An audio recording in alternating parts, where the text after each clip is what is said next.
Então, a nossa lição é da CPAD, como nós sempre falamos aqui, e já estamos na lição 8 do segundo trimestre de 2020. O assunto da nossa lição é edificados sobre o fundamento dos apóstolos e dos profetas. O nosso texto áureo se encontra na Epístola de Paulo aos Efésios, capítulo 2, versículo 20, que diz assim: edificados sobre o fundamento dos apóstolos e dos profetas, de que Jesus Cristo é a principal pedra da esquina. Efésios 2, 20.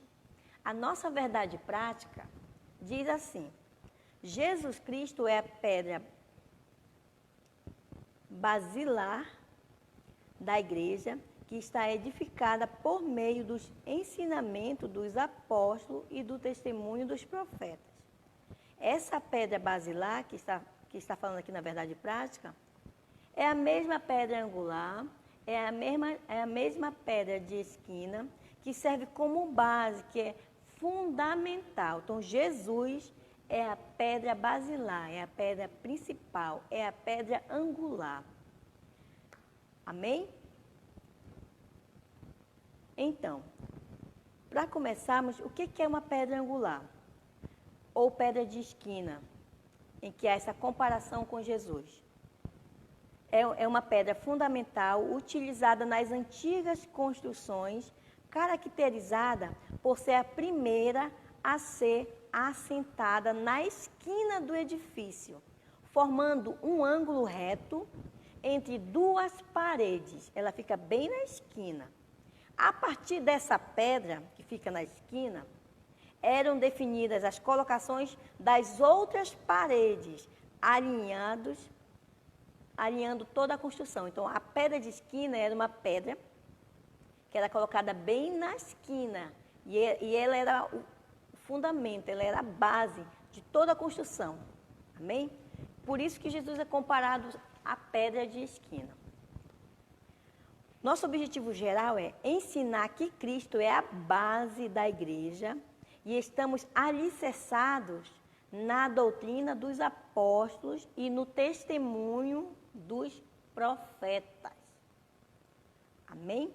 Nós temos 3 objetivos específicos. O primeiro é explicitar que no Antigo Testamento Deus habitou no tabernáculo e no templo, mas que no Novo habita em nós por meio do seu Espírito Santo.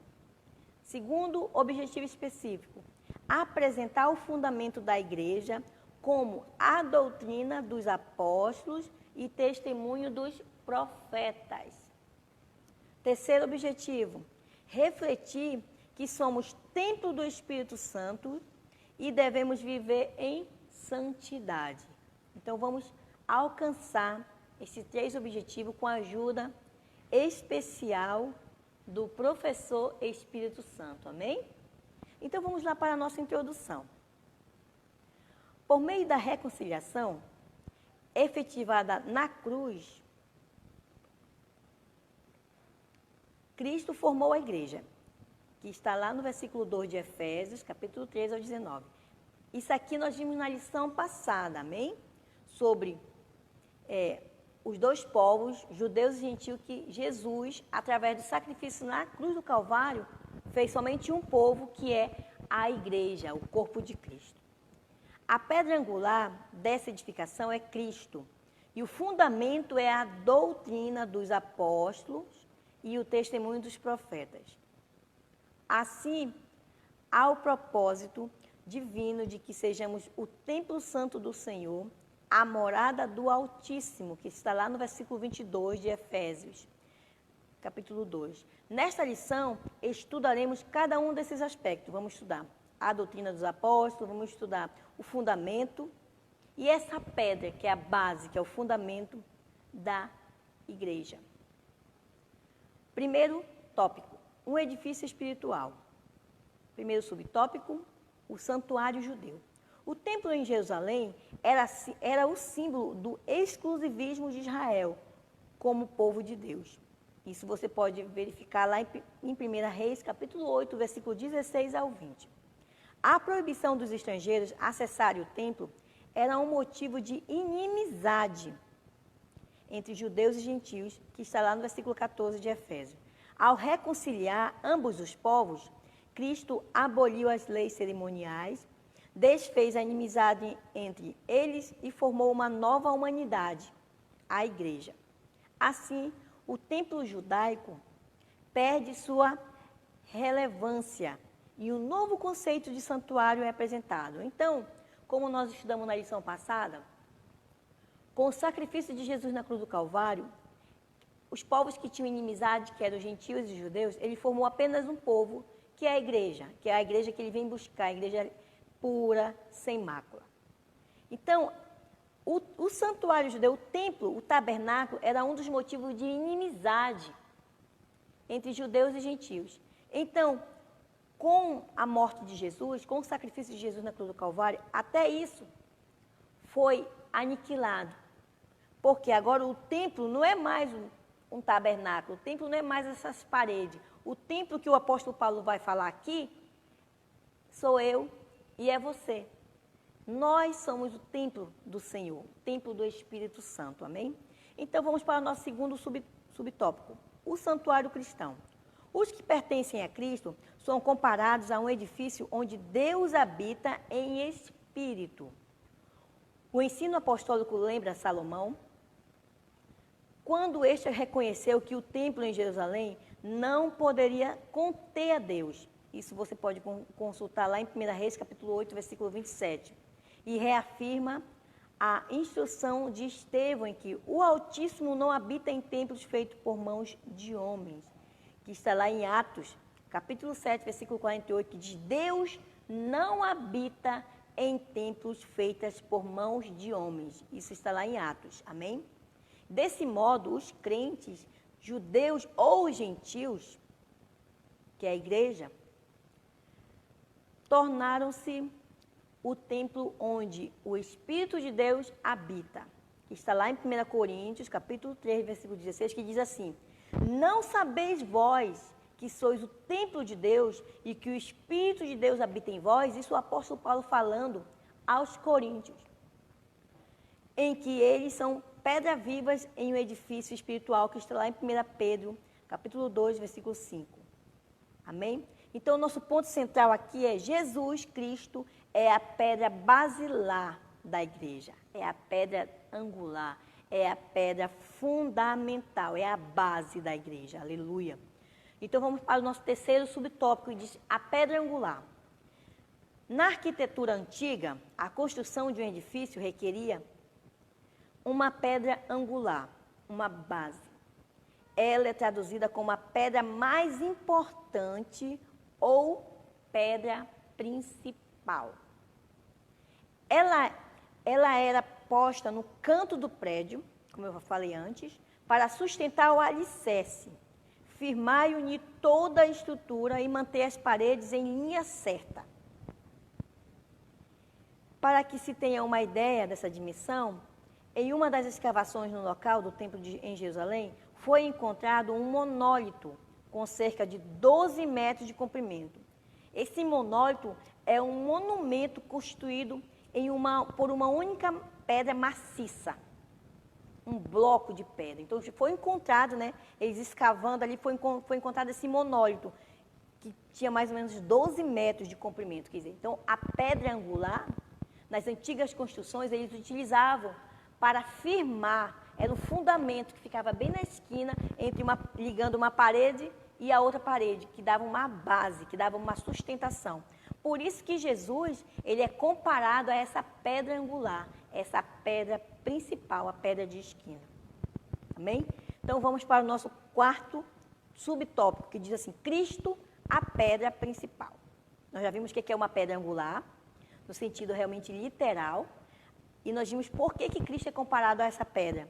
Então, aqui o quarto subtópico vai falar sobre Cristo, a pedra principal, que diz assim: a identificação de Cristo como pedra angular remonta à profecia messiânica, que está lá em Salmos, capítulo 118, Salmo 118, versículo 22, que diz assim: a pedra que os edificadores rejeitaram tornou-se a cabeça da esquina, a pedra principal. Então aqui já era uma profecia messiânica, anunciando que a pedra que eles rejeitaram estava se tratando do próprio Jesus, que os judeus iam rejeitar, quando ele viria lá no Novo Testamento. Então já tinha uma profecia lá no Salmo 118, versículo 22, que fala: a pedra que os edificadores rejeitaram tornou-se a pedra principal, a cabeça, a pedra angular. Estava se referindo ao próprio Jesus, ao Messias. Amém? Então, ele mesmo, o próprio Jesus, afirmou a cabeça de esquina, que está lá em Marcos. Está lá em Marcos. O próprio Jesus citou, né? Se referindo a ele mesmo. Lá em Marcos, capítulo 12, versículo 10, ele fala, né? Então, portanto, a pedra angular deste povo, deste novo santuário, é o próprio Cristo. No Sermão do Monte, aprendemos que o homem prudente edifica sua casa sobre a rocha que é Jesus. Então Jesus fala lá em Marcos capítulo 12, versículo 10, ele fala assim: ainda não lestes, que está na Escritura, que a pedra que os edificadores rejeitaram era a pedra angular, era a pedra, era a cabeça, ele estava se referindo a ele mesmo. Então Jesus estava falando em Marcos o que lá o salmista falou em Salmos 118, sobre a pedra que foi rejeitada pelos edificadores. Ele estava se referindo a ele próprio, a ele mesmo, amém? Então, assim como também os apóstolos testificaram ser Cristo a pedra principal, que nós vimos em Atos, né? E 1 Pedro, portanto, a pedra angular deste novo santuário é o próprio Cristo. E quem é esse novo santuário? Sou eu e é você. É a igreja de Jesus, os novos crentes, o novo povo que Deus criou, que é o templo do Espírito Santo, que é esse novo templo, amém? Então, portanto, a pedra angular deste novo santuário é o próprio Cristo. No Sermão do Monte, aprendemos que o homem prudente edifica sua casa sobre a rocha, que é Cristo Jesus. Lá em Mateus, capítulo 7, versículo 24, Jesus está falando sobre o sermão, e ele fala que o homem prudente, ele edifica sua casa sobre a rocha.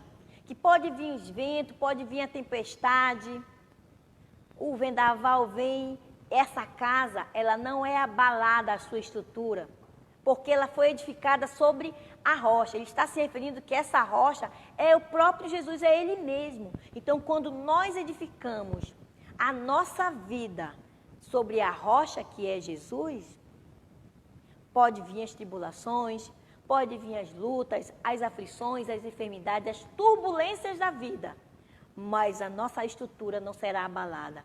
Nós não vamos se abalar, amém? Nós não vamos nos abalar, porque a palavra de Deus diz que aqueles que confiam no Senhor são como os montes de Sião que não se abalam, mas permanecem firmes para sempre.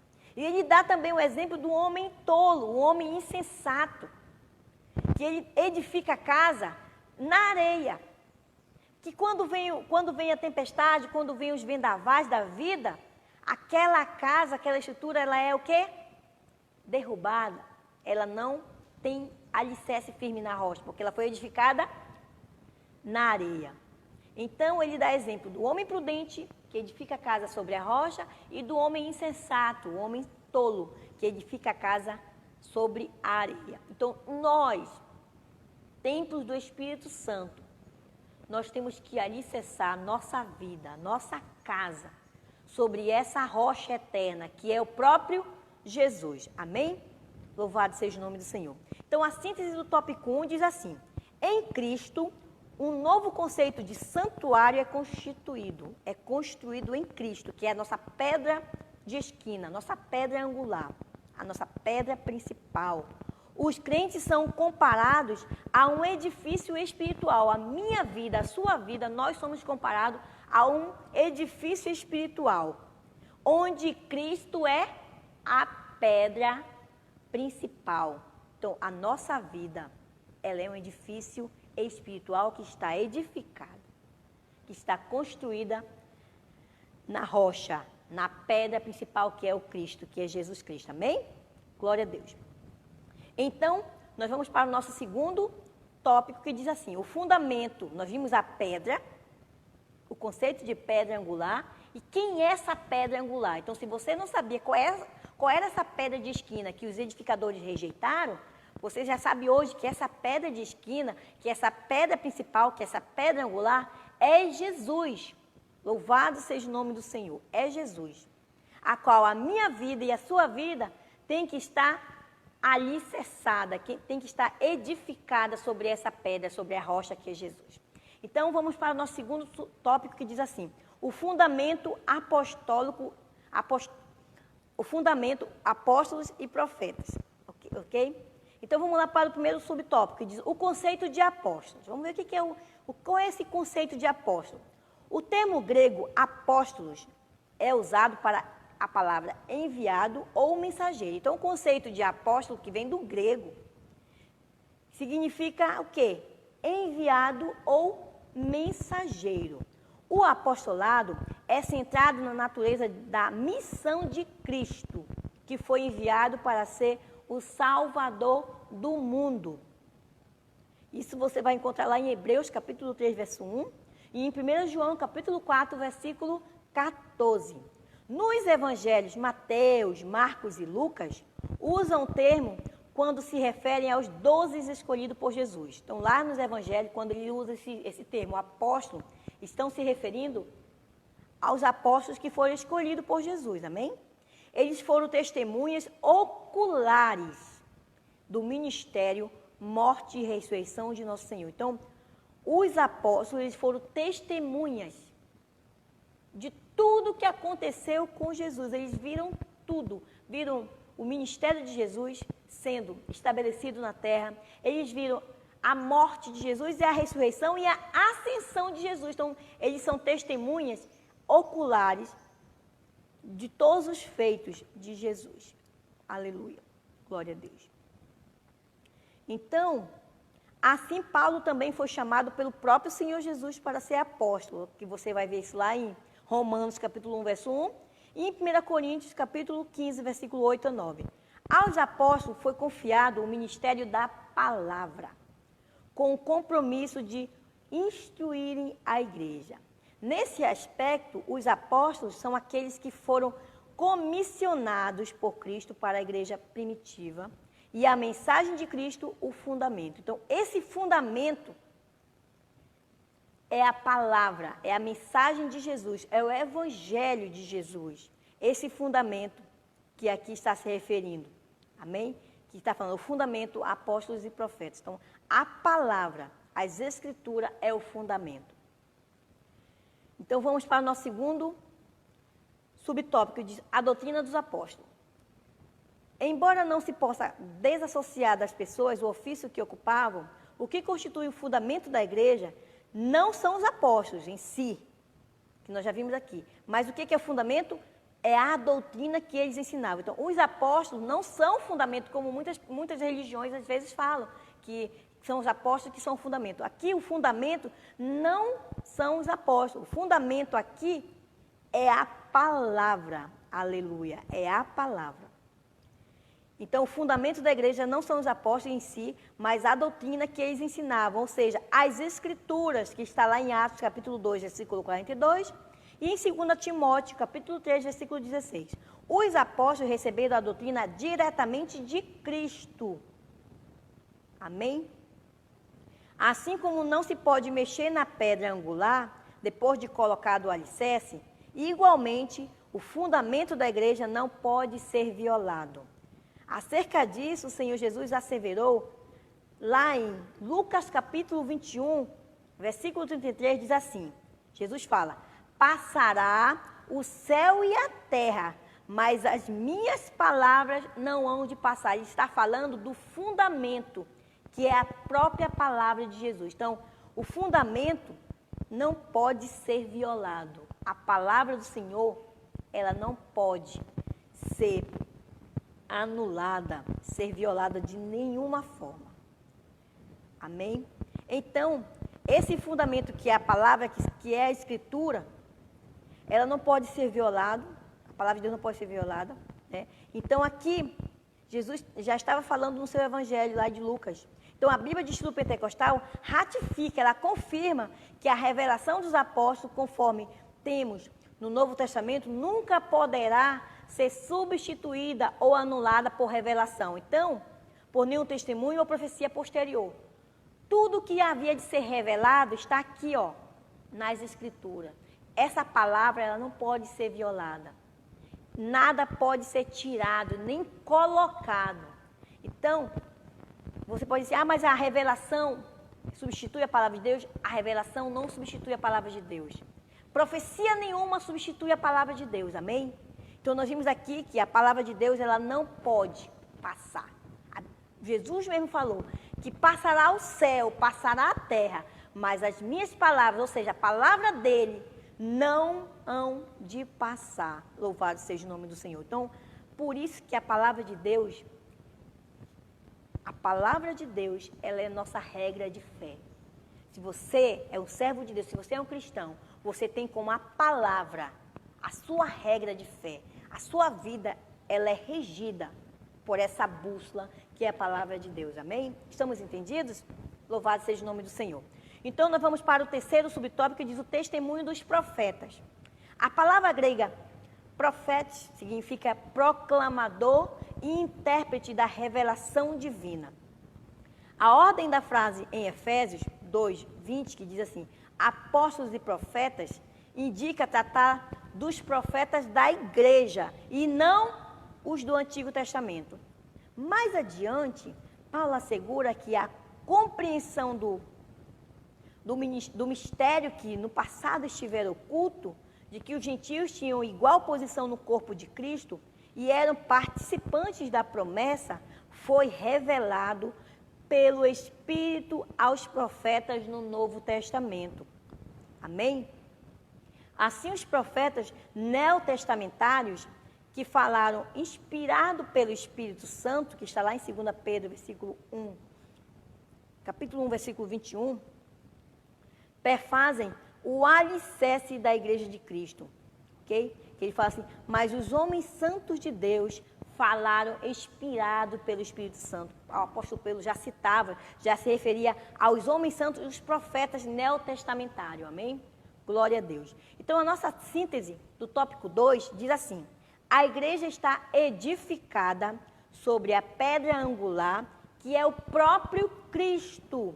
O seu fundamento é a doutrina dos apóstolos e o testemunho dos profetas bíblicos. Louvado seja o nome do Senhor.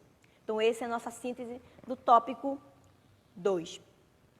Amém? Então, Deus foi revelado aos profetas do Antigo Testamento os detalhes dessa promessa messiânica. Então, nós vimos que Deus já estava falando lá com os profetas sobre tudo o que iria acontecer no Novo Testamento, através de Isaías, através do profeta messiânico. Amém? Louvado seja o nome do Senhor.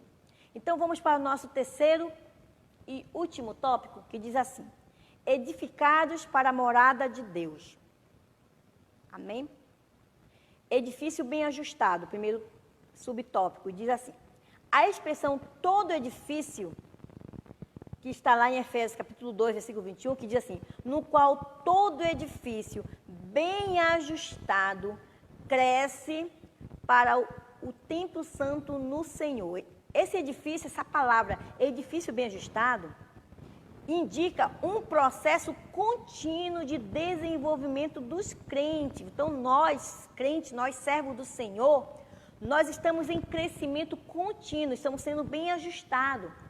Quando o profeta Oséias falava assim, conheçamos e prossigamos em conhecer a Deus, ele está falando de um crescimento contínuo, de um processo de crescimento. Então, quando ele fala assim, edifício bem ajustado, ele está falando de um processo contínuo do desenvolvimento do cristão, dos crentes, no caso aqui, que fala em Efésios, do versículo 21. Então, como todas as partes do edifício precisam estar bem harmônicas, o crescimento da igreja também depende de tudo.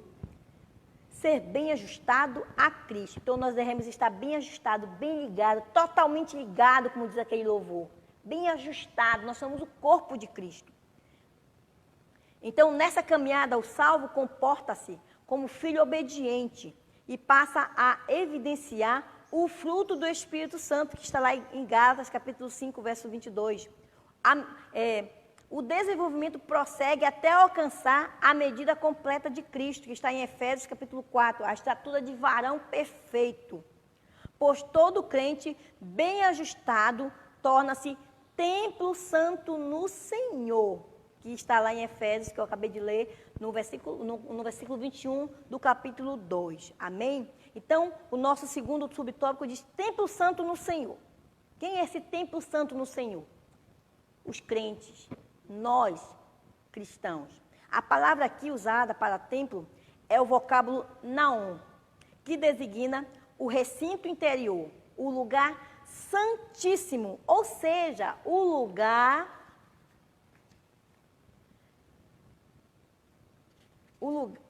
lugar do encontro do sumo sacerdote com Deus. O santo dos santos, aquele lugar santíssimo, que só quem entrava ali era o sumo, lá no templo do tabernáculo, que só quem acessava esse lugar era o sumo sacerdote. Agora, esse santo dos santos, esse santíssimo lugar, que é o templo, agora é eu e você, que é morada do Altíssimo. Antes ele habitava lá no Santo dos Santos, lá no Santíssimo Lugar. Agora o Espírito Santo, ele habita em nós, que nós somos templo do Espírito Santo. Aleluia. Todavia, a analogia paulina não se refere a uma estrutura material. Nós aqui não estamos falando em essas quatro paredes. Nós estamos falando de algo espiritual, do templo espiritual, o templo santo. Mas sim ao crente que se tornou o templo, que está lá em 1 Coríntios, que nós já lemos aqui, capítulo 3, versículo 16, que diz, vocês não sabeis que agora vocês são, que o Paulo estava falando, vocês não sabem que agora vocês são o templo do Espírito Santo, que o Espírito do Senhor, o Espírito de Deus, habita em vocês? Então, nós temos valor, porque nós somos o templo do Deus vivo, aleluia. Como resultado a desfrutar da comunhão divina, o crente recebe o livre acesso à presença do Pai, tornando-se assim morada de Deus no Espírito Santo, aleluia, que está lá em Hebreus, capítulo 4, versículo 14 a 16, e no capítulo 2 de Efésios, versículo 22. Então, aquela parede que nós falamos no domingo passado, na lição passada, que servia como divisão, de separação entre os povos e entre a comunhão, a reconciliação entre você e Deus, aquela parede que servia de separação não existe mais. Por quê? Porque Jesus morreu na cruz do Calvário por mim e por você. Através do sacrifício de Jesus, nós temos livre acesso para entrar na presença do Senhor, para falar com Deus. E agora, aquele templo, que a palavra de Deus diz que Deus não habita em templos feitos por mão de homens, com certeza, porque o Senhor, esse templo é pequeno demais para a habitação de Jesus, para a habitação do Espírito Santo. Então agora a minha vida e a sua vida é o templo do Espírito Santo, aleluia. Nós somos habitação do Altíssimo, morada de Deus, aleluia. Terceiro subtópico diz assim, terceiro e último subtópico, morada do Altíssimo. No Antigo Testamento, a expressão morada de Deus fazia alusão ao tabernáculo, como eu falei aqui. E o templo, né? Depois ao templo israelita, que foi edificado lá por Salomão. Indicava um lugar de habitação permanente de comunhão íntima. Como já vimos, o crente tornou-se templo santo do Senhor. Isso indica que Deus habita em nós por meio de seu Espírito, aleluia. E que tal afirmação ratifica o ensino apostólico de que Deus não habita em templos feitos por mãos de homens, aleluia. Que está lá em Atos, capítulo 17, versículo 24. Ele reside individualmente dentro de cada cristão, bem como no corpo inteiro de crentes, a igreja formada por judeus e gentios. Então, o corpo de Cristo, a igreja de Deus, ela é habitada pelo Espírito Santo. Então, nós somos o corpo de Cristo. Nós somos o templo do Espírito Santo. Aleluia. Então, para fechar aqui a nossa síntese, o tópico 3 diz assim: Deus habita na vida daquele que, edificado em Cristo, torna-se templo santo do Senhor. Então, vale ressaltar aqui que essa expressão templo do Espírito Santo, o que Paulo estava falando do interior, a respeito do interior da vida individual de cada cristão.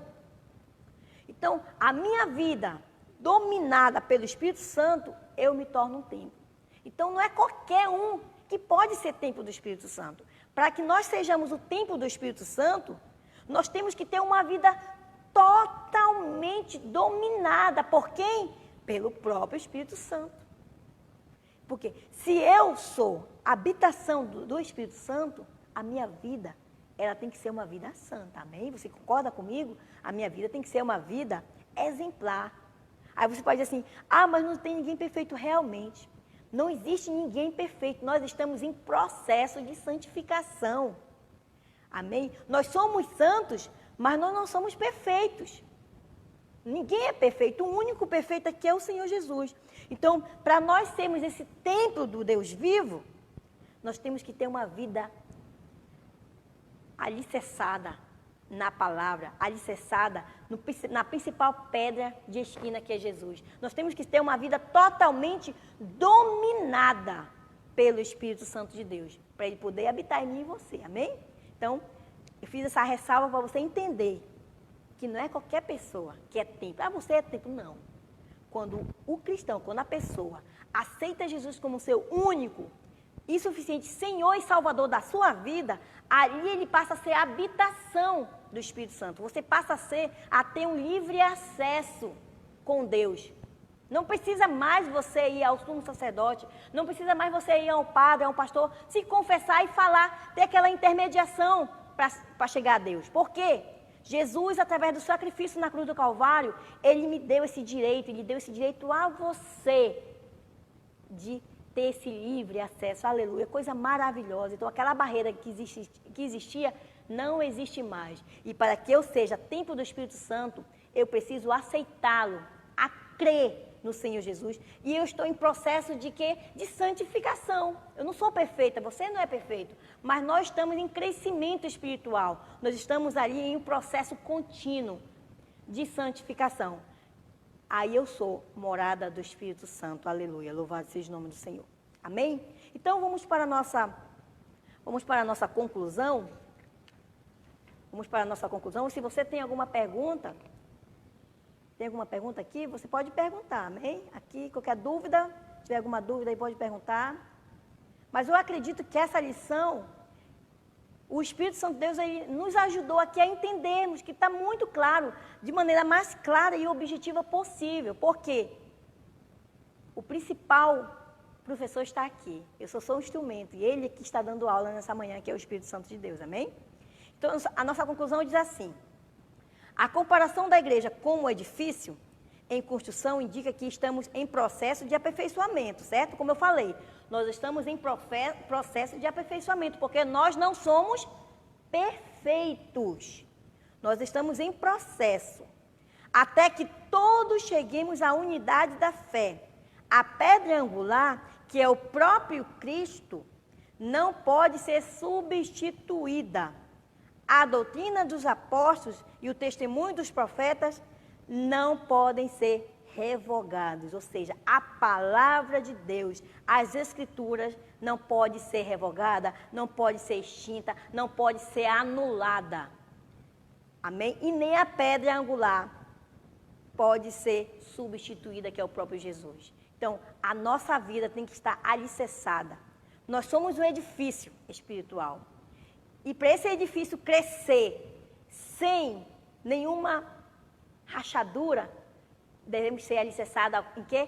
na pedra principal, a pedra que dá o que é sustentação, que é o próprio Jesus, amém? Então, nós como edifício espiritual, nós como templo espiritual do Espírito Santo de Deus, nós temos que estar alicerçados na pedra angular, na pedra de esquina, que é o fundamento, que é a base principal de sustentação para esse edifício não quebrar, porque senão vai ser igual aquele homem que construiu a casa dele sobre a areia. E nós não. Nós, como prudentes, devemos alicerçar, edificar a nossa casa sobre a rocha que é Jesus. Amém?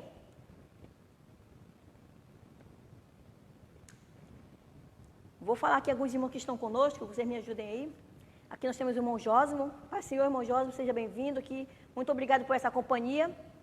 Irmão Rafael, irmão Samuel está aqui também conosco. Temos aqui o nosso irmão Edeilson também, meu cunhado, que também está nos acompanhando. Mais alguém que eu esqueci de citar? A Diana, a Raquel, a pastora Diana. A irmã Cléo também está conosco. Então, a irmã Ildalice também acessou aqui com a gente, está aqui conosco, a pastora Ildalice. Então, nós temos aqui alguns irmãos que nos acompanharam, amém? Antônio Camussa, a Dimas, Francisco. Nós temos aqui várias pessoas, tá, que nos acompanharam. Eu quero deixar aqui muito obrigado e você pode curtir a nossa página. E também já se inscreva no nosso canal. Se você, por acaso, chegou agora e não conseguiu pegar toda essa mensagem, você pode acessar no Instituto Teológico Provérbios, lá no canal no YouTube. Lá nós temos todas as lições anteriores. E se você não conseguiu acessar essa lição por inteiro, lá também vai estar essa lição, a lição número 8, e todas as lições anteriores, certo? Então não se esqueça, se você gostou dessa mensagem, se você gostou dessa palavra, como forma de agradecimento, se inscreva no nosso canal, curta a nossa página lá no YouTube, amém? Aqui no YouTube. Nós estamos aqui, essa mensagem está sendo gravada pela live, mas também está no YouTube, amém? Então vou orar aqui agradecendo por mais essa transmissão ao vivo. E já quero convidar você para estar aqui hoje à noite, no nosso culto da família, às 18 horas, amém? E também domingo que vem na escola dominical e a quarta-feira também nós temos a Quarta da Vitória, que começa às 19h30 aqui na Família Cristã, tá? Louvado seja o nome do Senhor e agradeço pela sua companhia nessa manhã. Senhor, meu Deus e meu Pai, muito obrigada por cada irmão, por cada amigo, Senhor, que tem nos acompanhado, Senhor, no decorrer dessa lição, no decorrer, Senhor, dessa escola bíblica dominical. Eu te agradeço por cada vida, que Tu venha abençoar cada irmã, cada irmão, cada amigo, cada amiga, Senhor, que nos acompanhou, Senhor, durante essa manhã toda, Senhor, essa lição maravilhosa. Que Tu fica com ele, que Tu venha abençoar a vida deles, que Tu venha abençoar a semana que venha começar, essa semana maravilhosa, Senhor Jesus, que Tu venha estar com ele, dando providência, libertando, curando, Senhor, e abençoando grandemente Teus filhos. Senhor Jesus, continua nos abençoando, com a ajuda do Teu Espírito Santo, Senhor, essa manhã, a Tua igreja, a Tua eleita, Senhor Jesus, venha nos abençoar grandemente, é isso que eu te peço nessa manhã, e te agradeço, que o Senhor venha abençoar a sua família. Amém. Aleluia.